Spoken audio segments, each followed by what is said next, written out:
Hi, my name's Kim. I'm an art therapy intern at Stony Brook Children's Hospital.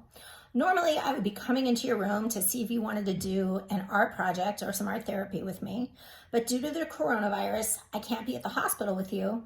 So we thought it would be fun if we could come up with some videos of art activities that you could do while you're at Stony Brook.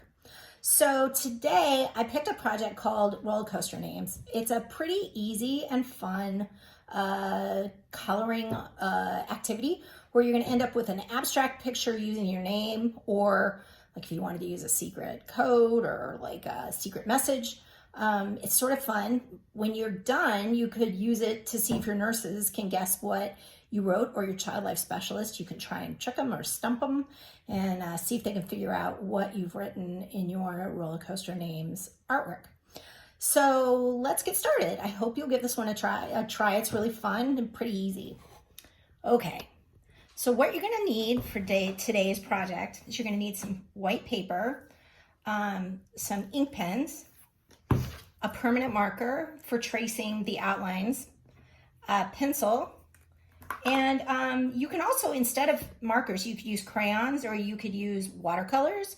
You could use colored pencils. It's really up to you. Whatever you decide, and I think a child life specialist can help you get those supplies and do your own thing. So this is what I ended up doing.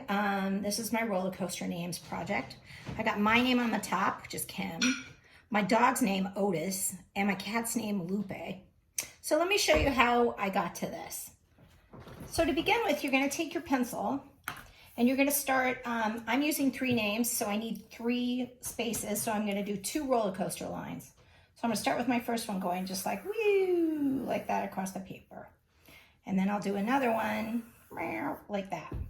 So now I've got these 2 wavy lines on my paper and I need to add names. So I'm going to do my name at the top to begin with. Now the secret to this is that you're going to do lines from the top, from this line to the very top of the page. So I'm going to do a K, boop, and then an I. So I'm going from the bottom line here to the top of the page, making some separation so I'm starting to see some shapes. And then here we've got an M.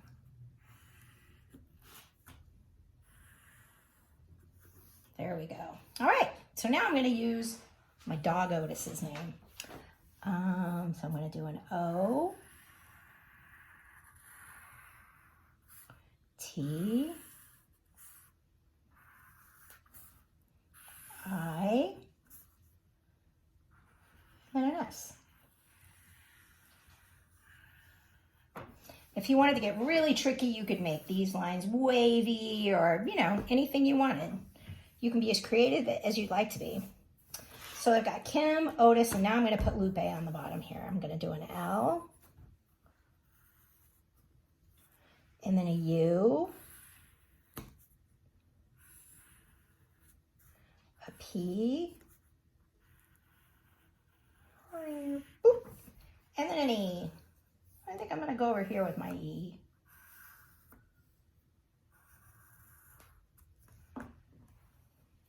All right, so now I've got Kim, Otis, Lupe. Next step is you're going to take this marker, your black marker, and like I said, I'm going to use black marker. I sort of like how it ends up framing each of the colors, but you can use any color you want. It doesn't have to be black, it'll be up to you.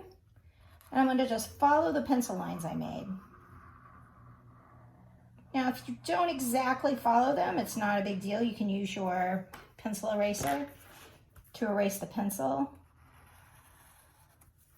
So I'm just tracing over those. Oh, see like I did there? Whoops, didn't quite follow my line, so I'm just gonna erase my pencil line.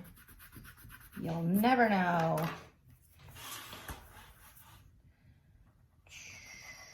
Did it again. It's kind of the beauty of art though, you know? You don't have to do it perfectly, because sometimes when little mistakes are made, they end up making your artwork even better. Okay, so I don't want you guys to have to sit and watch me trace all of these. So I'm just gonna do the top part. You would, if this were your project, you would complete the tracing of all of these with the black pen. Now, like I said, I made a few little mistakes. I'm gonna go back with my pencil eraser and just get those lines out of there. if you want to. All right, so next step, I'm gonna start with green, I think. And you're just gonna go in each of these sections and pick a different color for each one. Markers are fun too because markers fill in space really quickly. So if you decided to use marker for this project, you're gonna get finished a lot quicker than you would if you used pencil. So that's kind of the fun in choosing your material. If you want to take a long time and do some really intricate designs within each space, colored pencils might be a great way to go for you. Watercolor too is pretty quick and satisfying. Working with water is a lot of fun. You might try watercolor. But right now I'm going to use these markers. Boop. I'll color that in.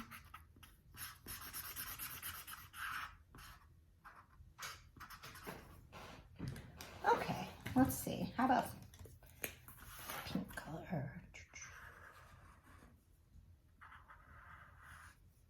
So I think you guys probably get the drift. What you're going to do is you're just going to keep coloring, keep picking colors for each space. You might even think about, like my dog Otis is very silly, a little bit lazy, and just a goofy guy all around. So I might pick colors that reflect that have meaning for me. Like I think orange is a bright and cheery and fun color, and that's kind of what I think of when I think of my dog. So you might think about the people or the names or the things you're drawing and think about how that relates to color for you. So when you're all done with this, following those steps, you're going to first do the pencil, then you're going to trace it with the black pen, and then you're going to color in the shapes. You're going to end up with a project like this. And you can see, like if you know Kim is right there, you can see it, I bet, right? But if you showed this to someone and they didn't know what it was all about, it might take them a few minutes, kind of like a puzzle, to figure it out. So have some fun with this. See if you can make one, and then how quickly people can guess what you wrote. Anyway, I hope that you feel better really soon. I'm sorry I'm not there to work with you, but I know that you're in good hands with your child life specialists. They're wonderful. And I hope you have a good stay at Stony Brook, and I hope you feel better real soon. Thanks.